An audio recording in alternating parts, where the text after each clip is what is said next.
नमस्कार दोस्तों, मैं डॉक्टर विशाल बाजपेयी। आज हमारे साथ बातचीत में खास मेहमान है doctor UK Shah sir, consultant endocrinologist. Welcome sir, a very good morning. Sir, आजकल देखा गया है डायबिटीज़ एक बहुत कॉमन डिजीज़ हो गई है। इसके बहुत सारे कॉम्प्लिकेशंस भी देखे जा रहे हैं। सर, हमारे मरीजों को इसके कॉम्प्लिकेशंस के बारे में थोड़ा विस्तार से बताएं।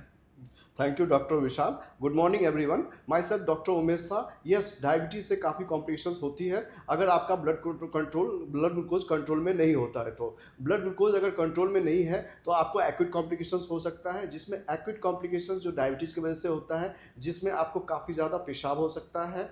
पेशाब के अलावा आपको पेशाब में जलन भी हो सकता है। इसके अलावा आपको काफ़ी ज़्यादा प्यास भी लग सकती है और कभी कभी काफ़ी ज़्यादा वजन भी घट जाता है। इसके अलावा इमरजेंसी केसेस में डायबिटिक कीटोएसिडोसिस वगैरह भी हो सकता है। इसके अलावा कुछ क्रॉनिक कॉम्प्लिकेशंस होते हैं, जिसमें आपके माइक्रोवास्कुलर कॉम्प्लिकेशंस, जिसमें आपका डायबिटिक किडनी डिजीज, जिसमें आपको पेशाब में काफ़ी झाग जाता है और चेहरे पे सूजन, पाँव में सूजन और क्रिएटिनिन भी बढ़ जाता है। इसके अलावा डायबिटिक रेटिनोपैथी जो एक आँख की कॉम्प्लिकेशंस है, जिसमें आपके आँखों के आगे काला काला बिंदु जैसा दिखता है, आँखों में काफ़ी चमक आती है और इसके अलावा कभी कभी रोशनी भी कम हो जाती है। इसके अलावा डायबिटिक न्यूरोपैथी, जिसमें आपके नसों में दिक्कत आती है, उसमें आपको पैरों में झंझनाहट, सुनपन और पैरों में दर्द भी हो सकता है। इसके अलावा कुछ मैक्रोवास्कुलर कॉम्प्लिकेशंस होते हैं, जिसमें आपके कोरोनरी आर्टरी डिजीज, जिसमें आपको हार्ट अटैक और काफ़ी ज़्यादा सीवियर चेस्ट पेन वगैरह भी हो सकता है। इसके अलावा कुछ अदर कॉम्प्लिकेशन, जिसमें आपका सेरेब्रल वास्कुलर डिजीज, जिसे हम स्ट्रोक, हेमीप्लेजिया और पैरालिसिस भी बोलते हैं,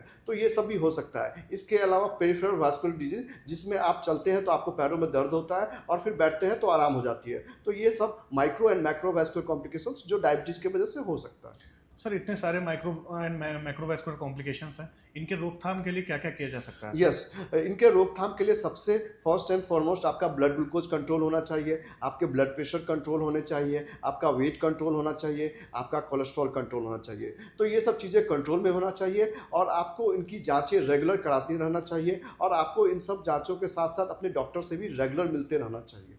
सर, एक नेक्स्ट क्वेश्चन और है। देखा गया कि डायबिटीज मरीजों में जो घाव हो जाते हैं वो बहुत देर में हील करते हैं। तो सर, उसके बचाव के लिए हमारे मरीजों को क्या क्या करना चाहिए और कैसे उसको बचा सकते हैं? यस, डायबिटीज़ मरीजों में अगर जख्म होता है, अगर वो जल्दी नहीं भरता है, तो इसका मुख्य रीज़न ये होता है कि उनका ब्लड ग्लूकोज कंट्रोल नहीं है। तो इसीलिए सबसे पहले आपको ब्लड ग्लूकोज कंट्रोल करना चाहिए और आपको वो इन्फेक्शन का ट्रीटमेंट कराते रहना चाहिए। अगर आप ये सब करेंगे तो जख्म भर सकता है, लेकिन कभी कभी देखा गया है अगर जख्म नहीं भरता है तो कभी कभी इम्पुटेशन कराने की भी जरूरत पड़ सकती है। तो ये सब चीज़ें हैं जिसके बारे में आपको जानना चाहिए। Thank you.